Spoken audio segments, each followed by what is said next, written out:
Fala, minha gente, tudo certo? Vamos nessa então falar sobre Grêmio e nesse vídeo aqui contar para vocês algumas das principais informações ditas pelos personagens da partida Grêmio e Corinthians. E eu vou usar inclusive duas declarações vindas do Timão, porque olhar o pensamento, ver o que os caras estão dizendo lá do outro lado também pode ser bem interessante pra gente ficar bem informado.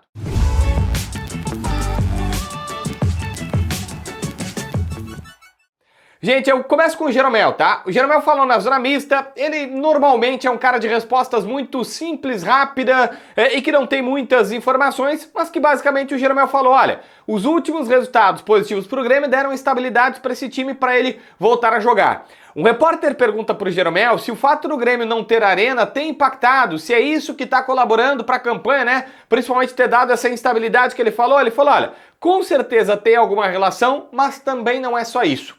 O problema é que o Jeromel dá essa resposta dizendo que não é só arena, e aí acaba a entrevista coletiva e ninguém teve a oportunidade de dizer, tá, mas então o que é? Qual é o problema? O que está faltando? Qual é a outra situação? O Renato, por exemplo, já rodamos aqui no canal, o Renato falando que o problema é sono, que os jogadores não estão conseguindo dormir, que estão viajando de madrugada. Tem toda uma situação, o Grêmio está viajando em voo fretado para desembarcar aqui no aeroporto Salgado Filho e as companhias também, não tem o Salgado Filho, né? Em Canoas, que é o substituto do Salgado Filho, as companhias também, as aeronaves só estão disponíveis na madrugada. O Grêmio pegou um voo na madrugada, depois do jogo lá, 2h30 para chegar aqui 3h30, 4 horas, e aí até o cara tá de Canoas para casa, vai chegar, bom, aí depende de onde o cara mora, né, mas 5, 6 da manhã, quando já tá raiando o dia, e aí os caras dormem de dia, o Renato diz que esse é o problema de todo mundo. Vale a pena assistir o vídeo anterior.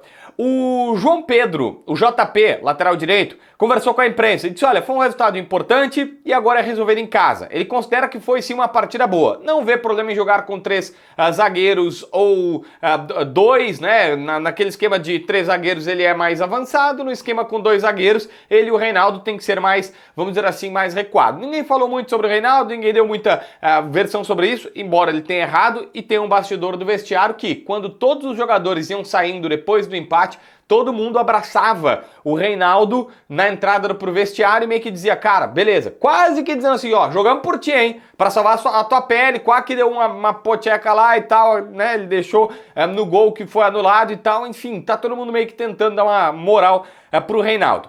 O Gemerson comentou um negócio importante, dizendo o seguinte, olha só, ele considera que o Grêmio fez um bom jogo, disse que o Grêmio é um time de velocidade e quando o Corinthians ficou com um jogador a menos, eles baixaram demais a linha e não tinha o porquê usar essa velocidade e prejudicou um pouco o jogo do Grêmio. O jogo do Grêmio com 3 zagueiros, depois, principalmente quando o Renato coloca Soteldo e Pavão, é velocidade. Quando coloca o Gustavo Nunes e também o Nathan Fernandes, o Grêmio tem mais velocidade ainda pelas pontas, só que não era o jogo dos guris, não era aquele tipo de jogada. O Corinthians estava muito recuado, com as linhas fechadas, né, retranca, porque estava com a menos, ele disse assim, aí prejudicou, mas ele considerou um bom resultado esta partida. Mas aqui, eu quero nesse vídeo também falar sobre o adversário, porque 2 pessoas se manifestaram pelo Corinthians, pelo menos que a gente viu. O Hugo Souza, goleiro, falou na saída de campo com a televisão. E detalhe, eu não concordo em nada com o que o Hugo Souza falou, mas a avaliação dele é completamente diferente da minha e de grande parte das pessoas do próprio Grêmio. Dizendo que, ele falou assim, até com todo respeito ao Grêmio, mas só uma equipe jogou. Nós tivemos as melhores oportunidades. Só nós propomos o jogo, e se ele achava que o Corinthians tinha que ter saído com a vitória. Peraí, o Hugo Souza, goleiro, fez uma defesa do Vidiaçante maravilhosa, 2, né, da falta e depois do Vidiaçante.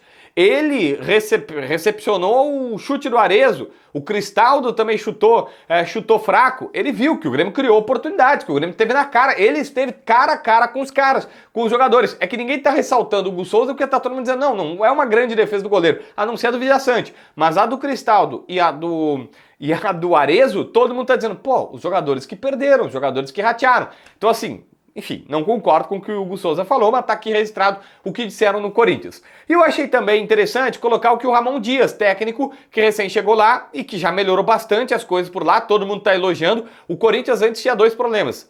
Não estava com um bom treinador e estava com salários atrasados. Eles receberam uma grana do novo acordo da televisão com a Globo e pagaram o salário, pagaram a Globo, eu acho que eles ainda não fecharam com a Globo, mas enfim, eles receberam a grande televisão e tal, da Liga Forte que eles foram, e aí receberam uma parte e pagaram o salário atrasado e agora tem um bom treinador. E esse treinador tá apaixonado por um jogador, Alex Santana, que foi do Inter até pouco tempo. O Inter, só que aqui ele teve alguns problemas, tá? Ele não se comportou bem e o Inter trocou ele com o Botafogo pelo Rodrigo Lindoso. E aí ele foi pro Botafogo, foi bem, saiu pro futebol do exterior, voltou pro Atlético Paranaense e agora, aos 29 anos, acaba de ser contratado pelo Corinthians. O Ramon Dias, assim, ó, rasgou elogio. Ele chegou a dizer, esse cara mudou o time do Corinthians. Ele falou que o Alex Santana mudou o time. Ele falou, parece que ele joga aqui há muito tempo. Parece que ele tá há muito tempo jogando conosco. Ele tem personalidade, tem caráter e tem temperamento. Foi a expressão que ele usou. E além de tudo, é um jogador muito forte fisicamente. Só elogios pro Rodrigo Santana, que fez boa partida, embora tenha perdido um gol de cabeça que ele errou na grande área, mas enfim, tá aí o elogio e é hoje o grande cara que mudou e que talvez sirva de exemplo pro Grêmio, ó, dá uma presta atenção ali naquele meio campista, porque é onde os caras estão indicando que é o camarada que mudou a partida. Inscreve, e o Corinthians como um todo, né? Inscreve no canal, assina a notificação, deixa teu like, comenta aqui embaixo para ver mais vídeos.